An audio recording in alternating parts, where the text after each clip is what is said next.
So one of the videos that YouTube recommended to me was from a couple of years ago, several years ago. James and Mike, when Mike was, easy for me to say, still part of the Cinemassacre, still is to an extent, with along with James. They did a video where they talked about, because people have requested them to talk about it. They did a video talking about controllers, game controllers, past, present at that time, and what was their favorites and their functionality and everything. They even talked about a few peripherals, if you will. A few peripherals. Now, for me, I'm not going to show you every controller I have. In fact, I will pop up a controller when I talk about it because it's a bit of an extension. And it's over there. I'm not going to go for it just, right now or anything, because I already did like a recent video talking about it. And I might put that video up here if I can find it. If not, like I said, I'll just put an image of it. But, video game controllers have definitely evolved. There is no doubt about it. I mean, we all know, for some of us that grew up in the 70s and 80s and all that, especially the late 70s, early to mid to late 80s, or basically early to mid 80s, a lot of us had, our own favorite controllers. Sometimes they were good controllers, sometimes they weren't. One specifically, if I can find an image, I'll pop it up here. One controller, or actually two controllers in specifically that came out during the 80s, of course, was the Coleco and Intellivision. And the reason both of these were unique and kind of given mixed reactions was mainly because of the fact that you had numeric keypads on there. And James even once quoted as the AVGN in one of his earlier episodes called Double Vision, which was a two-part thing where he talked about both Coleco and Intellivision. He talked about the fact that when you looked at, I think it was the Coleco, was it the ColecoVision? I think it was, no, it was the Intellivision. It was the Intellivision. When you looked at it, he asked, what's all this for? Is this like a phone to call space aliens with or something? So, he wasn't too fond of it, and I don't think anybody else was, because you would have to have the keypads with it. You would have to have well, not the keypads, but you would have to have the overlays to go over the keypads, so which buttons on the keypads operated which functions of the game. Because if you didn't have the overlays for the keypads, it was all a guessing game. And I do apologize for that ringing in the background. That's a local ice cream guy riding his bike around. That's the one thing when you have windows open on a nice day like this, when it's not too hot, you're going to get a lot of noise in the background. And unfortunately, that's a fact. So I do apologize for that. As I said, just make sure the mic is on there. But yeah, like I said, these were very controversial in the fact that you had to have overlays to go with them. The overlays were basically like collecting cards, I guess. And my opinion, just a guessing opinion, they probably figured it would be, pretty cool to combine two favorite, or two popular things at once, and it wasn't. It wasn't. The one ingenious thing, though, that James pointed out was the fact that with, I think it was the ColecoVision, you didn't have to rely on the numeric keypad. You could actually disconnect it and play the game with, either an Atari or Genesis controller, which is a cool feature for any system, especially for a system that came out before the Genesis, if you know what I mean. But yeah, they've come a long way. I mean, you even look a little further back to the Odyssey and everything. The first game system, as far as a lot of people are concerned, the Odyssey, and its controls were more like doing this. And, it wasn't even any graphics or anything. You had speaking of overlays, you put overlays on you put overlays on your television, and then you just take whatever numbered card it was, put it in, the system automatically starts, and it registers, okay, this is the game you're playing, and it doesn't read the overlay that you're playing. You can put any overlay you wanted, apparently, But if you wanted to be accurate with it, you would just put the overlay of said game, on there that you were going to play, like hockey, haunted house, you name it, roulette, you name it. So, like I said, controllers have come a long, long way. And to show you what I mean, I have near me right now a lot of controllers that I've dug up that I have in my possession from past to current, or at least the replicas of past and current. And I'm going to show you one of them right now. This is actually a replica of the very first video game controller me and my family ever had, and that is the Atari 2600. Now this is not from an actual Atari 2600. What they did is I think it was At Games. At Games had made a deal with Atari to do the Atari flashback. So this is from the Atari 2600 flashback, but they molded it basically to be very identical to the original Atari.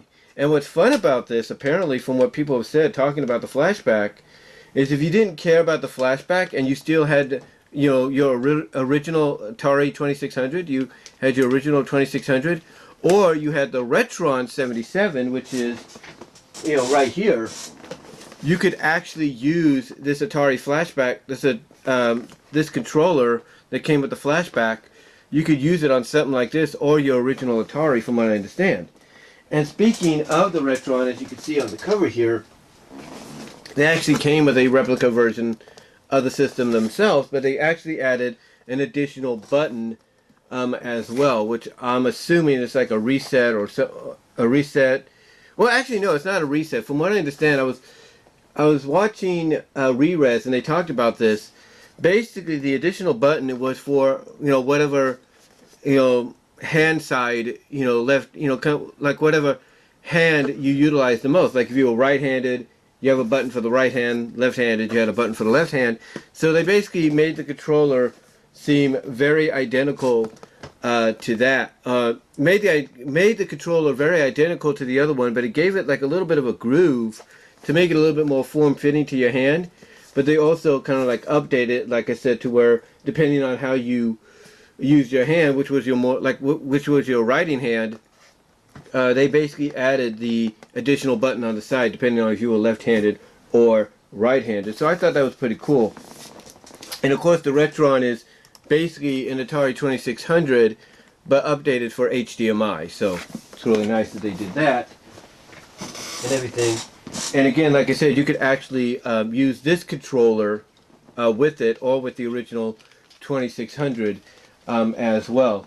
So that's pretty nice to know and everything.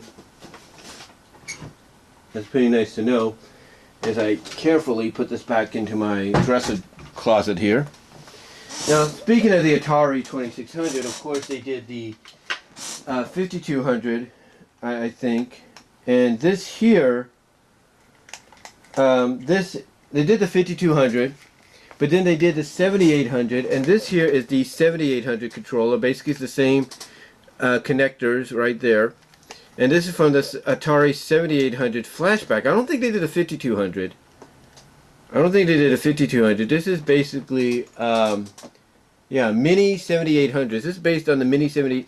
This is based not on the mini 78, but this is basically from the flashback for the 7800.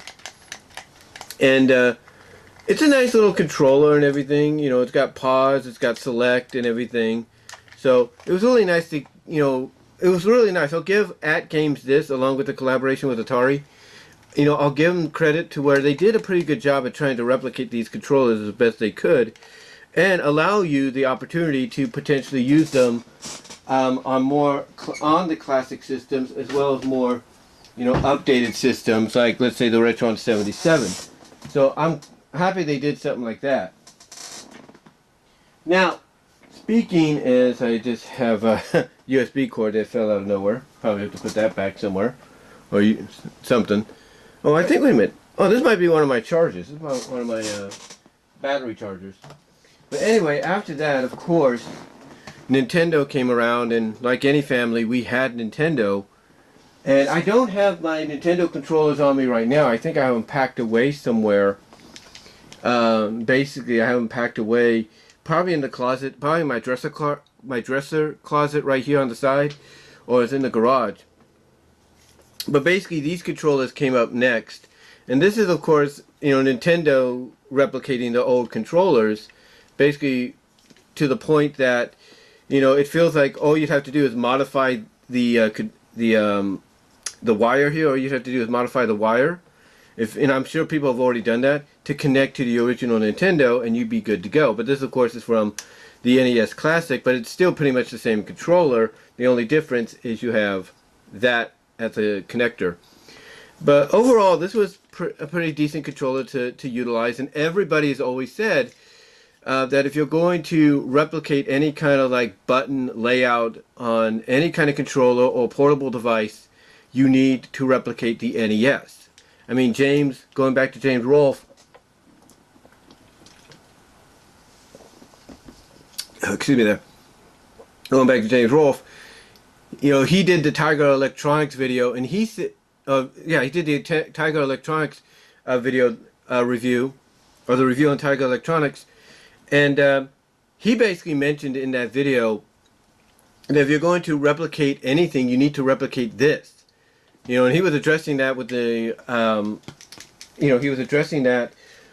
Tiger Electronic games that, if they wanted to have good button layouts, D-pads and buttons, just replicate this and it would have been a lot easier. I think he was saying that because he feels like there was potential with Tiger Electronics. Like, for example, I'll show you what I mean. If I can get it out here. This here is one of the Tiger Electronic games I got. Got this courtesy of Frank Hill. Frank Hill sent me this. And when he talks about the layout here, I want you to look at the layout. Like, this is the D-pad, these are the buttons right here. And what James is saying is all they had to do was just replicate the button layout here on the NES. And these Tiger games would have probably been more popular and more successful than what they originally were.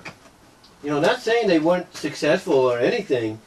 It's that what he's saying is, look, if you want these things to really like be neck and neck with, Nintendo's GameCube and everything, part of the problem is they didn't, he feels like part of the problem that didn't allow them to really do that, as much as they could. I mean, they did stay, what I'm trying to say is they did stay neck and neck, but not in a way that basically would help them, achieve a legacy like Nintendo, like the GameCube did, because the GameCube lasted to 2003, 2004, believe it or not. That's the original GameCube.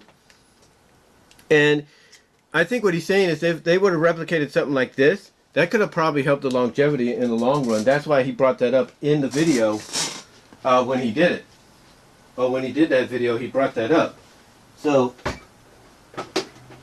I don't fault him for bringing that up whatsoever. I don't fault him for bringing that up whatsoever.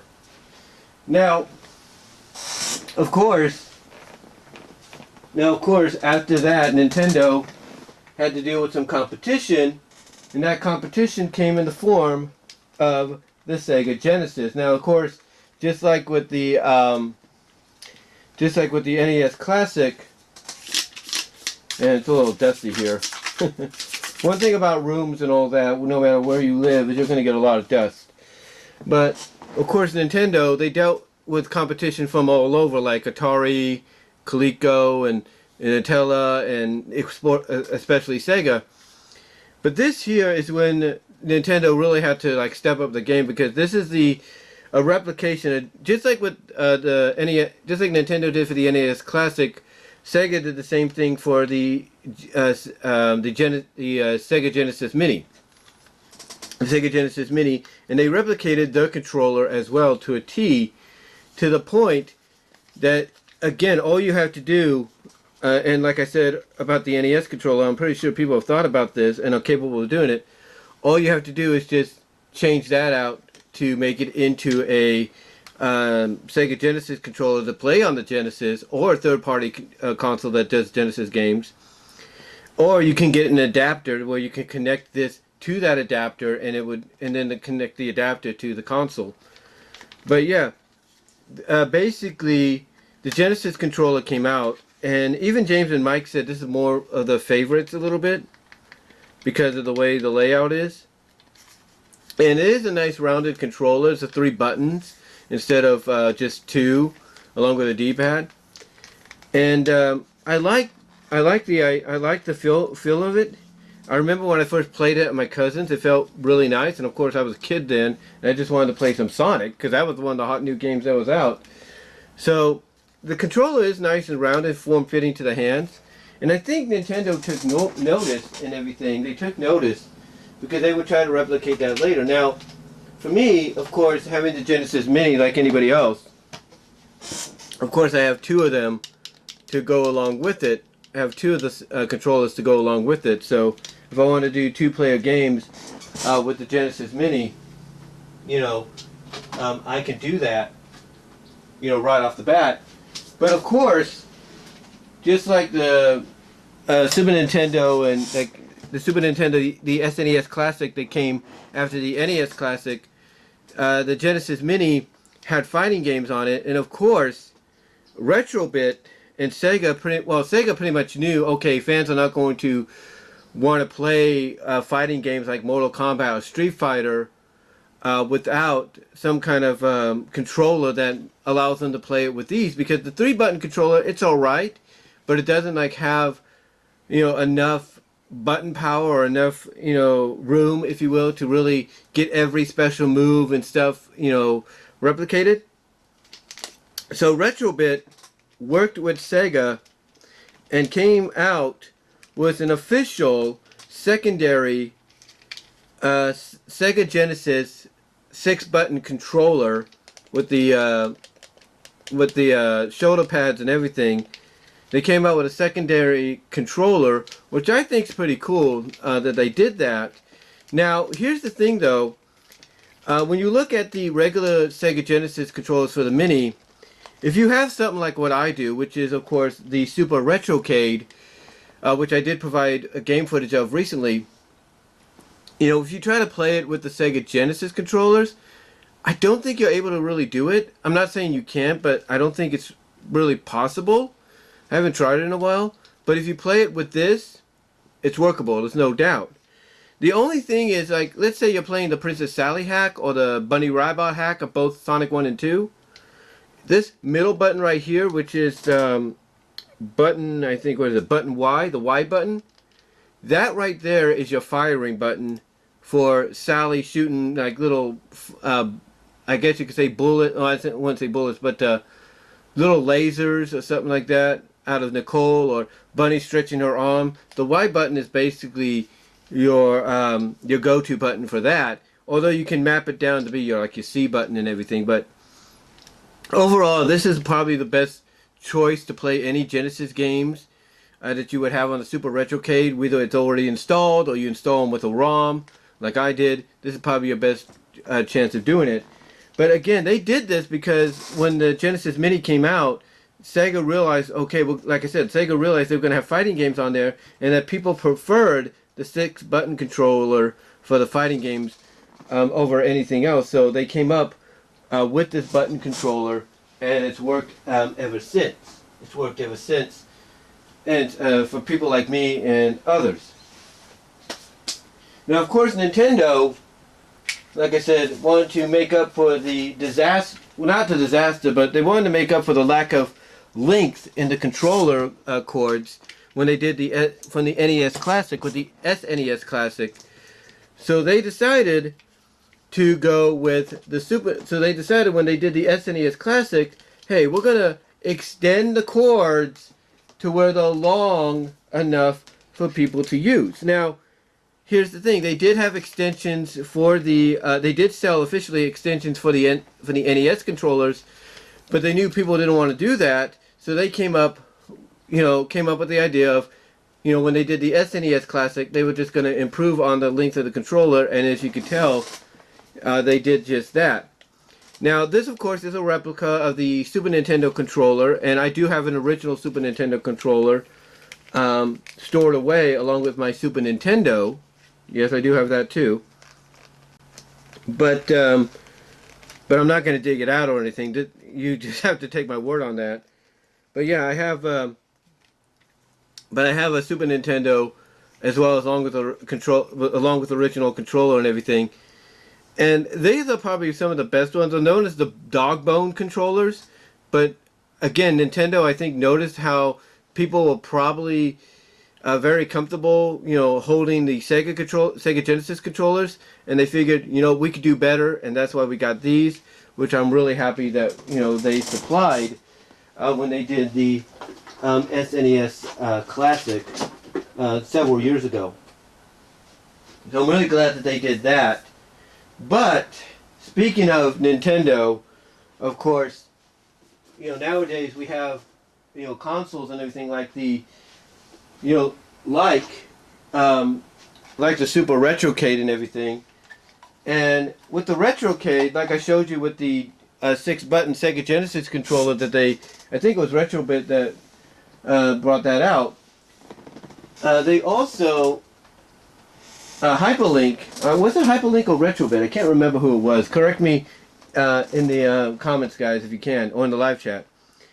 But basically, when this came out, all the companies like Retrobit and Hyperlink all figured, okay, fans are going to need controllers for these retro games and all that, for these retro consoles, emulation machines, if you will.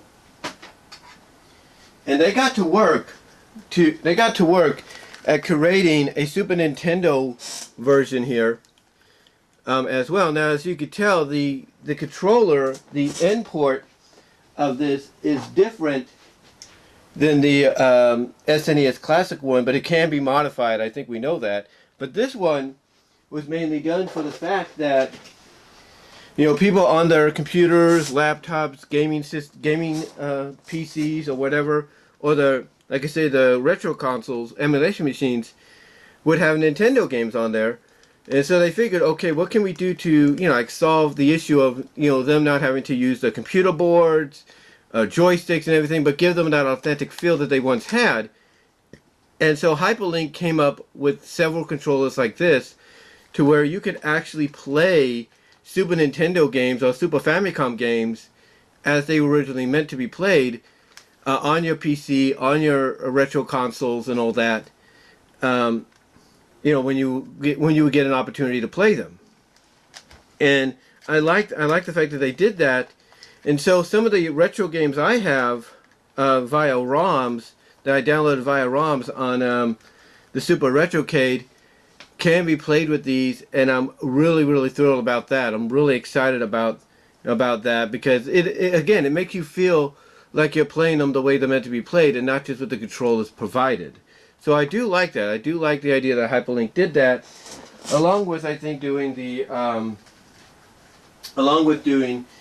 basically the let me see if I can place this. I'll have to place it back where I got it. But along with, like I said, the Genesis one as well, the 6-button one as well, because again, they knew people would want to play the games as they were originally meant. Now, speaking of the Super Retrocade, I'll bring these out for a second. These are the Super Retrocade controllers. They're okay. I think the only problem, I think Shane of Re-Res said, that they have with this one is the D-pad could be a little squishy at times, because it could go in as like one when it's supposed to be like a little bit more central pivot. But these, of course, are based off the Super Nintendo. And it's kind of a combination of the design. The button layout is based on Super Nintendo, but the controller design is based around the Sega Genesis. And these are good controllers, don't get me wrong. But again, companies like Hyperlink and Retrobit, they came out and said, okay, we know fans are not going to probably be too thrilled with these.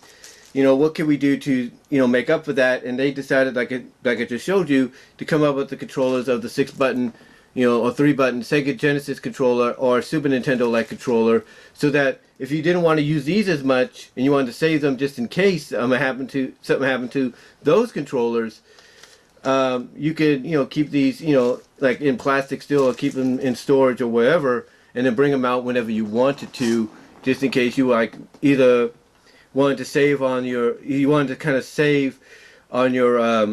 your Genesis or SNES controller that were made for it, or you wanted to, or you had to bring these out because of those controllers being damaged or something. So yeah, these controllers are fine and everything. They're really good. In fact, again, not many people complain about them that much. Not a lot of people, complain about them, at all, when it comes to using them and all that. But like I said, those are only looked at now as basically like they came with, they're basically looked at as the fact that they came with the system, but they're not necessary since all these companies are making these, third-party releases, in association with places like Retrocade, or companies like Retrocade, so that they could work together and all that. And speaking of Retrocade, they came out with, of course, the Super Retro Trio, or in this case, the Super Retro Trio Plus.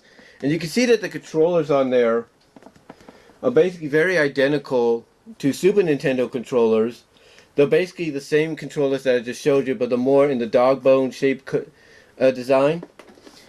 And basically that's to give you more of a familiar feeling with the Super Nintendo, especially if you don't have your Super Nintendo controllers on hand, like mine are stored away, as I mentioned earlier.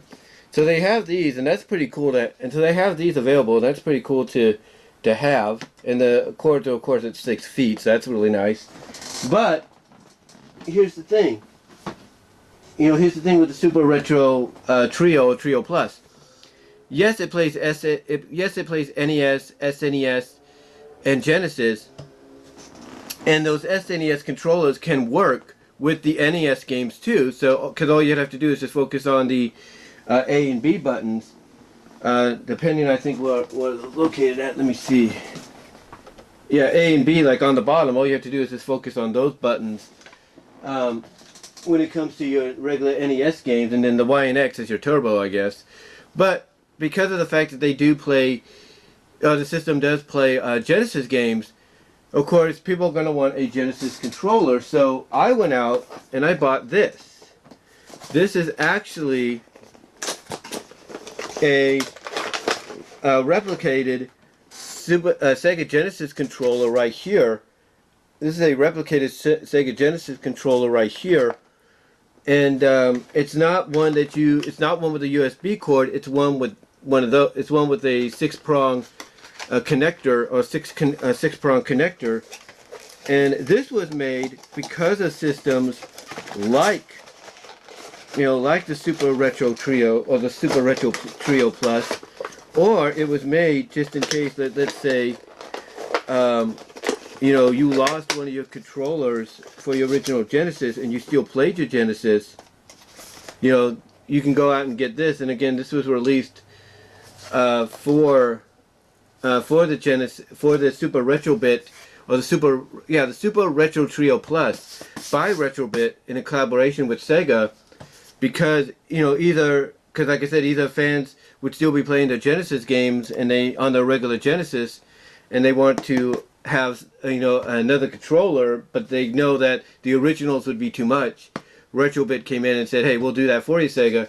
But also they knew with their consoles like the Super Retro Trio and Trio Plus that fans would want something like this to play the games on, the Genesis games on, and thus here you go. So I'm glad that they brought that to the forefront when they did. I'm glad they brought that to the forefront when they did down the line. Now, speaking of controllers, I don't have the PlayStation controller with me. I used to have a PlayStation. I gave it away because it wasn't working properly, so hopefully whoever got it refurbished it and somebody now is playing PS1 games on it. But I don't have that anymore with me, but I do have its successors. But before I show you the successor, I wanted to show you another system I got. And it's not my original system, but it's basically the same system. But it's not the original one I got for Christmas. But I wanted to show you that the other controller I have is the TurboGrafx Turbo Pad. And this came with the TurboGrafx. And you can definitely tell that the outlet is a little bit more different. The connector is a little bit more different. So if you have another game system that has something similar, you might be able to, outside of the TurboGrafx, you might be able to play it like that, but not necessarily. And of course, with the TurboGrafx Mini, they replicated the controller, but went the USB route with the connector. But this was basically the 16-bit console I got for Christmas. I don't know what happened to my original one, so I ended up getting a new one. And as you can tell, it's very, very similar to a Nintendo controller and everything. Very similar. Instead of start, you got run and then select and then the D-pad and all that. But then you have these little switches here, and you're probably wondering what those were. Well, as you can tell, they have like 3 little dots, from basically number 1, like from beginner to medium to hard.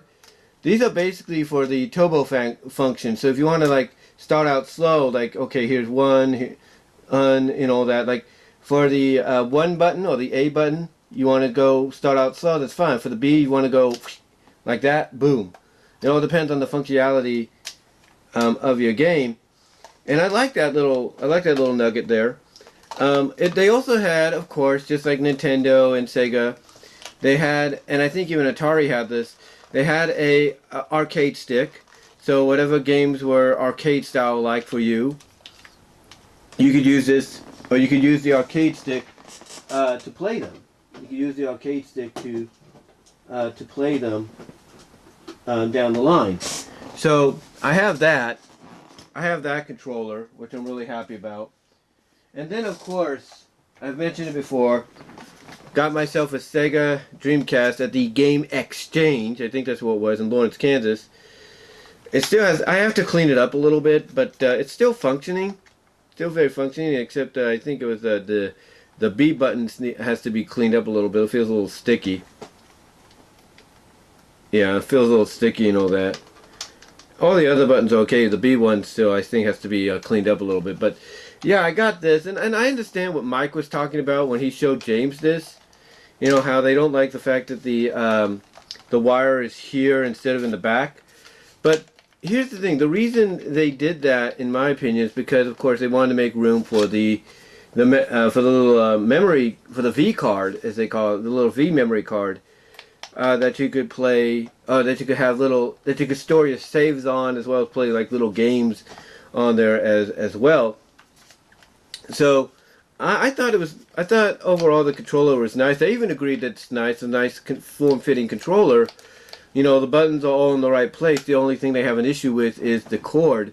But again, I think they did that because of the V memory card that they inserted on this. But overall, it's not a bad controller in my opinion, and I've played several games on it, especially Sonic Adventure. It's a really cool controller, in my opinion. And I'm going to try to put this back as best I can. And over here, there we go.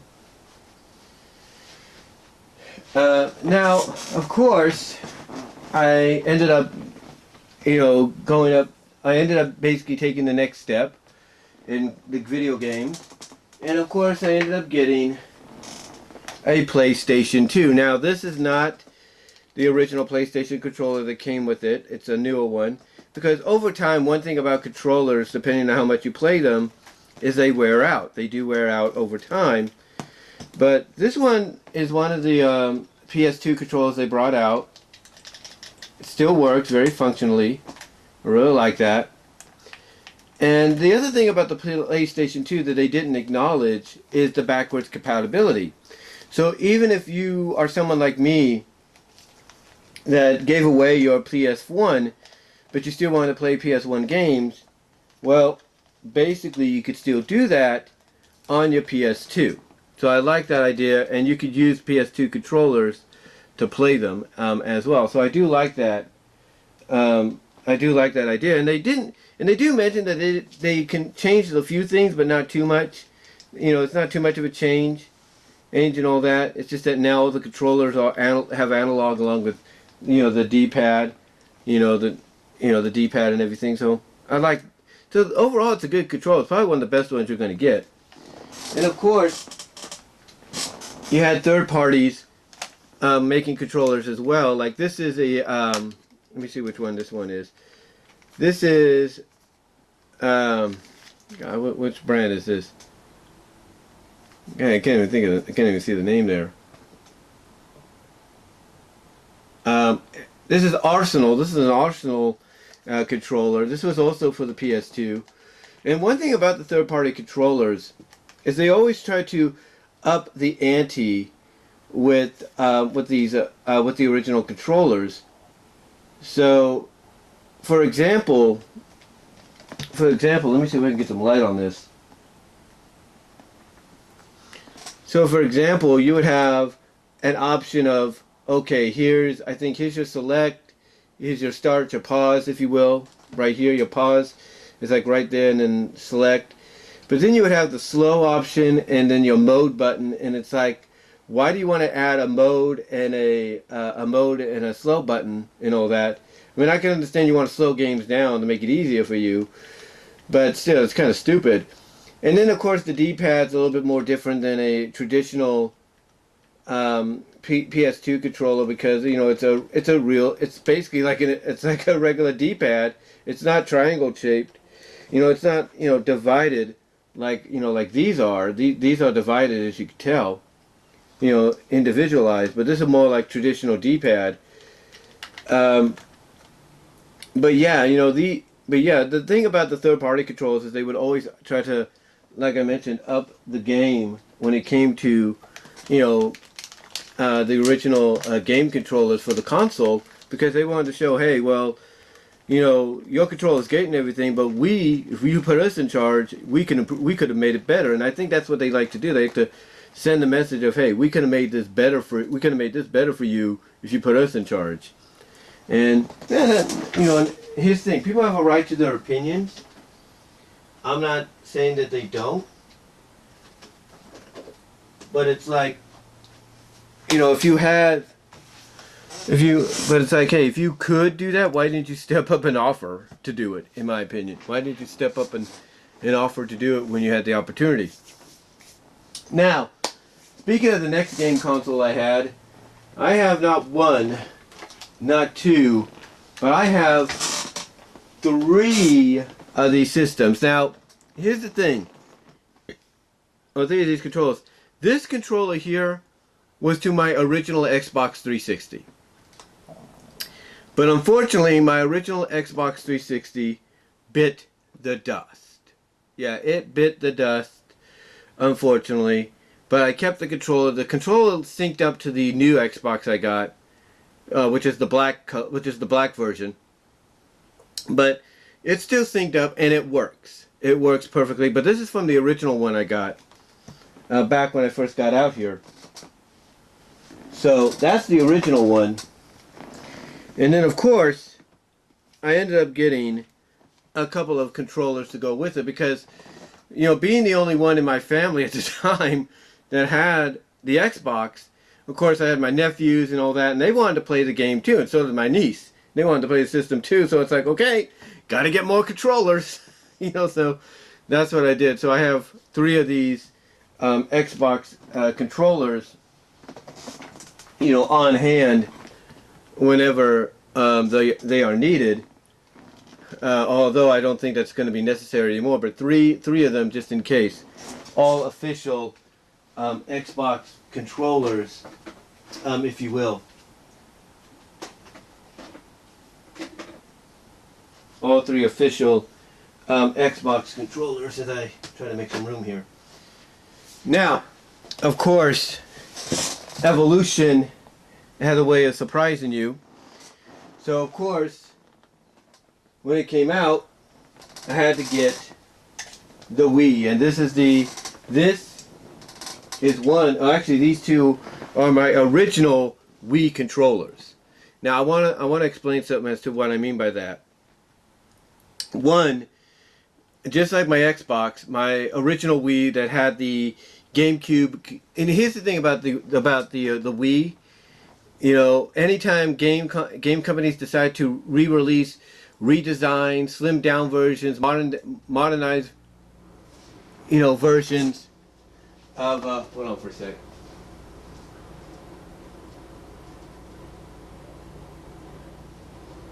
Like I say, modernized versions of the current game consoles, sometimes they would take away things, features that people liked. So with the original Wii, you had on the side, you open up the side, you had the GameCube plugins to plug in your GameCube controller. And unfortunately, that didn't happen. Well, what I'm saying is, what I'm trying to say is, and I'm trying to think about what I'm going to say. I just had to get up and turn off the cooler and all that. I do apologize. Getting back on track. All right. Getting back on track here. When Nintendo decided to redesign the Wii, they took away that feature. And they shouldn't have done that. They shouldn't have took away that feature, and people were not happy. They were not happy about it, so they got stuck with this. They got stuck with this, and they did the best they could, especially when it came to the Smash Brothers game. But they got stuck with this, and they did what they could. They even played with some of the Pro controllers they brought out for it at that time, but they were not thrilled. They were not thrilled whatsoever with Nintendo making that change. Now, before I go any further, I do want to mention the GameCube controller. And I'll bring a picture up here. These are the ones I have in storage right now. These are the GameCube controllers I have in storage right now. And this here is Nintendo, Nintendo's collaboration. They collaborated with some people. I can't think who they collaborated with. But they collaborated with some people, a company, PDP I think, or somebody, to release these controllers for the Switch. Now, these are close to basically what the original GameCube controller was, except the GameCube was just a little bit smaller at times, but it was still very similar in design, and people liked it. People loved it because, especially when it came to Smash, they could play all day with this controller, and it's the one they preferred. So, when the Wii U came out, Nintendo realized, okay, if we're going to have Smash Brothers Wii U on there, people are going to prefer, adapting or using the GameCube controller, so they came up with the adapter for the Wii U, and I think they did one as well for the redesigned Wii, because they realized, oops, we made a mistake by taking away the GameCube controller ports that were on the side of the Wii.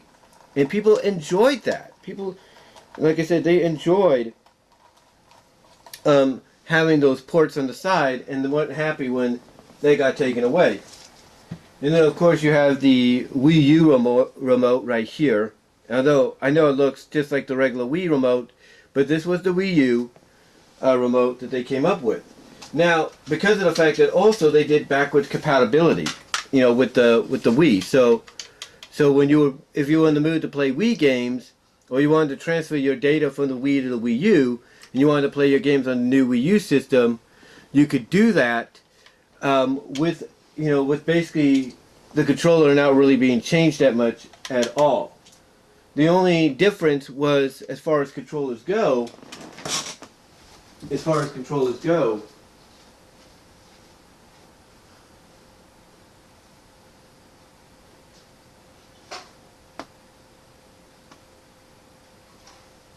they basically made the Wii the Wii pad the Wii U pad a controller as well. This is basically where they got the idea to do what they do with the Switch, but this was basically the starting point where they decided to make this its own controller. And some people would actually use this, to play Smash and other games as well, if they couldn't, have an extra controller.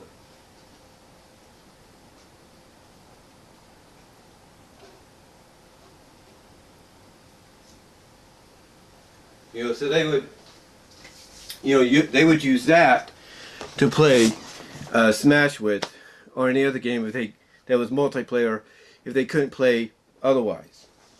Now, speaking of the Wii U, of course they had controllers like this. This is not the Pro controller, but it's one of the secondary controllers they brought out.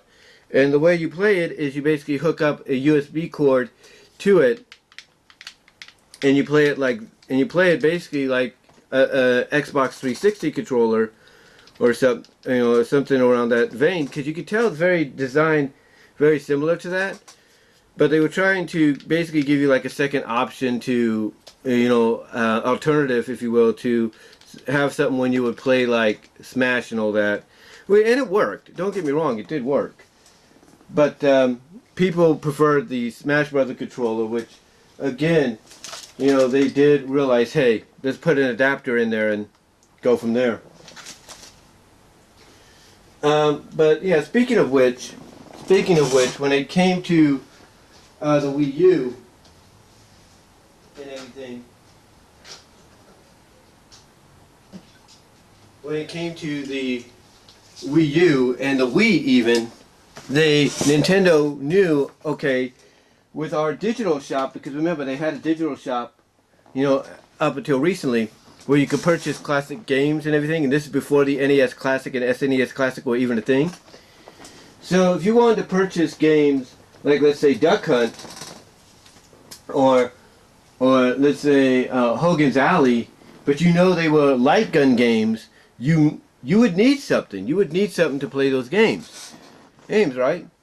So when they did release them after modifying them for HDMI screens and all that through the Wii U or through the Wii and the Wii U, they decided, okay, what can we do to give people sort of a feeling of nostalgia when it came to, like, let's say, Hogan's Alley and Duck Hunt.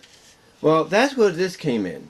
This actually got packaged with one of the Zelda games where you would use this as, his bow staff. I can't think of the game right now, but it was one of the Nintendo games that, it was one of the Zelda games that was used, it was Nintendo, but basically it was one of the Nintendo games that was used to help promote this little add-on peripheral that also allowed you to connect, it allowed you to connect the Wii remote inside. Once you clicked it in and everything, it allowed you to,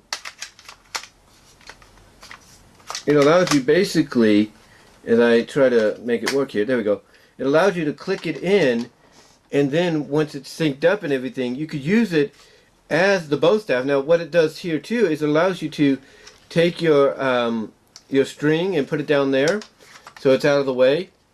So what you could do is you could actually use this now as the bow staff for Link in that one game, or the arrow shooter for Link in that one game, or when it came to the downloaded versions of Duck Hunt and Hogan's Alley and all that, you could use this as your new light gun. This was your new light gun and everything.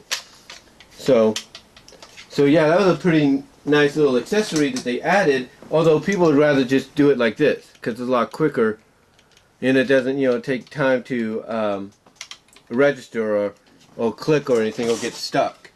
That's kind of what they were worried about a little bit.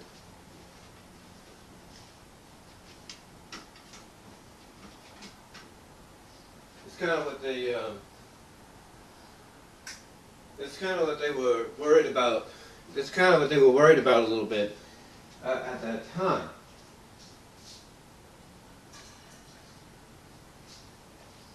It's kind of what they were worried about a little bit at that time.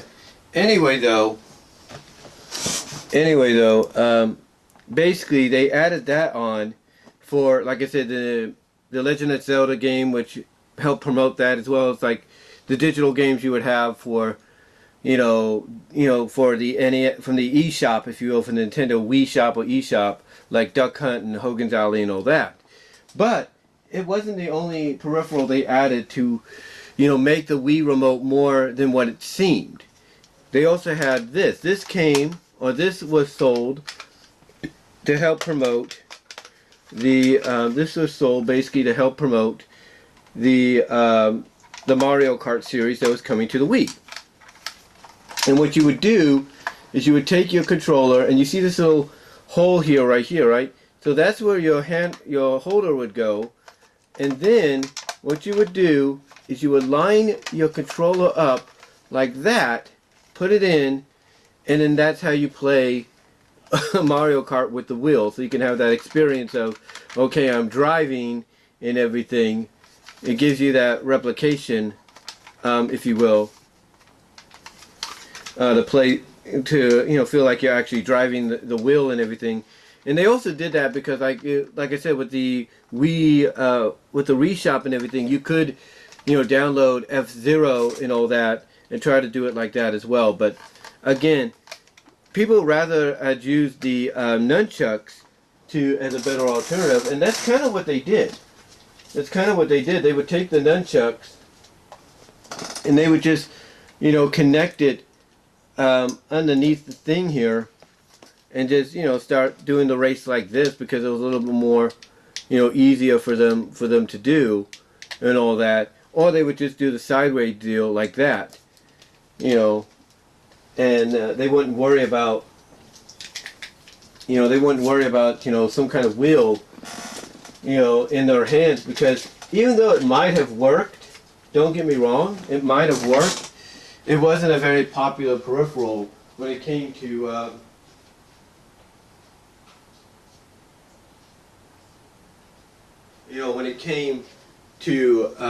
the Mario Kart series on Wii or Wii U.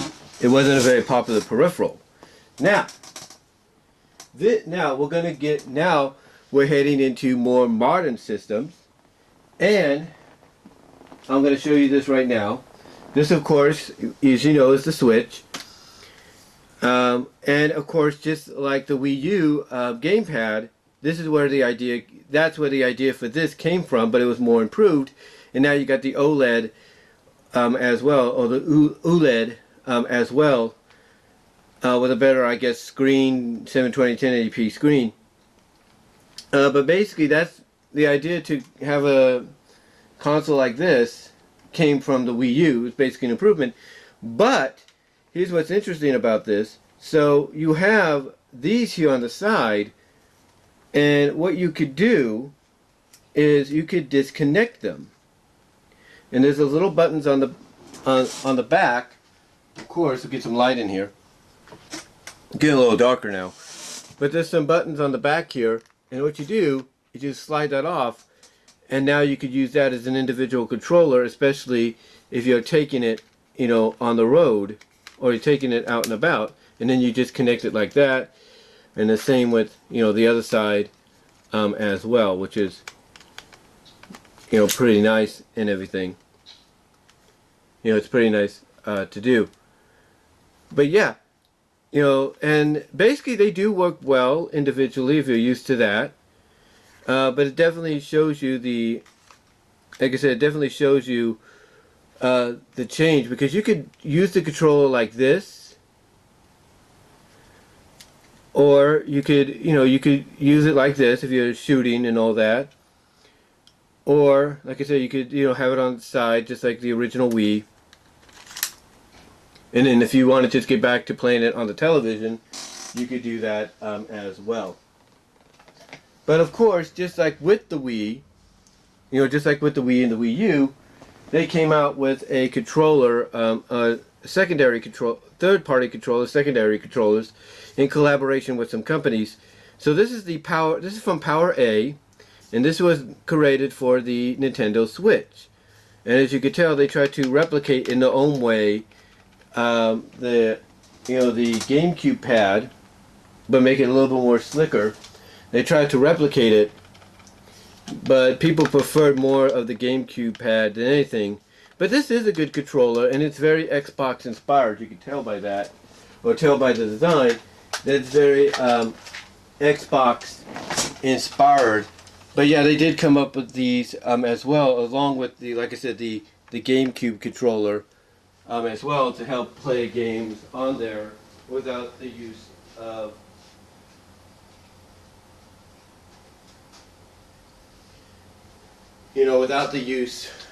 relying on the Joy-Cons and all that, the Joy-Con sticks, if you will. Now, speaking of other controllers, of course, that brings us up to today. And of course, the past several years. And here we have the Xbox One controller. Not the Xbox Series X, the Xbox One. Although I don't think there's much of a difference. There is slight differences, not much. But here we have the Xbox One controller. It works very well. Basically very identical to Xbox 360. There are a few differences, but it works very well. Enjoy playing games with this. Can't wait to play more down the line. And matter of fact, speaking of my games and all that, don't know why that's leaning. You notice that.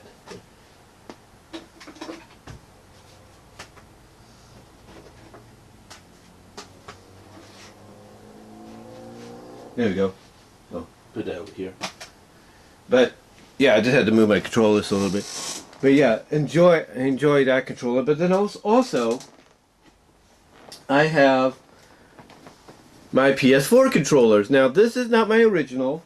This is my original. And you can tell just by the back. This is the original that came with it. Although over time, after a lot of play, it's kind of wearing down a little bit. Still works, but not much. And then of course, like I said, I got this one. This is my main controller. It's been working very well since I got it. And then of course I have the secondary one, which is camouflaged and everything. And they're all official. They're not third party. They're all official. So, and these are very identical to the original PS2, PS3, PS1. And I do enjoy them. I do enjoy playing games with them, especially this one, because it is, like I said, probably the most durable I've had so far out of all the controllers. But yeah, I have those controllers and they work very, very well. I just want to make sure they don't get damaged or anything when I put them back where I have them. But of course, we also have today's controllers as well. Speaking of PlayStation, we have the PlayStation 5 one. Very similar to the originals, but you can definitely tell a lot more sleek down, a lot more modernized. And then, like I said, the Xbox Series X controller looks pretty much the same, a little different, a little similar, but pretty much the same. Overall, though, I think we've come a long way when it comes to video game controllers and how they've changed and and all that, and seeing a lot of companies go back to those original designs, especially with the retro consoles and stuff, is great to see. And yeah, that's all I can really say. I just wanted to come on here, guys, do this little video. Big shout out to James Rolfe and Mike Matei for doing the video they did on game controllers years ago. Really helped inspire people like me to do our own. And until next time, guys, I will talk to y'all later. You know where to find me at BW Roses Discussions, all your favorite audio podcast locations except for Pandora. Patreon.com/BW Roses, $1, $3 tier. Venmo at Brian-Warmer-2. Cash App at BW Roses 98. You can also find me at my Teespring store as well for merchandise you can't get anywhere else. And until next time, guys, I will talk to y'all later. Take care. God bless.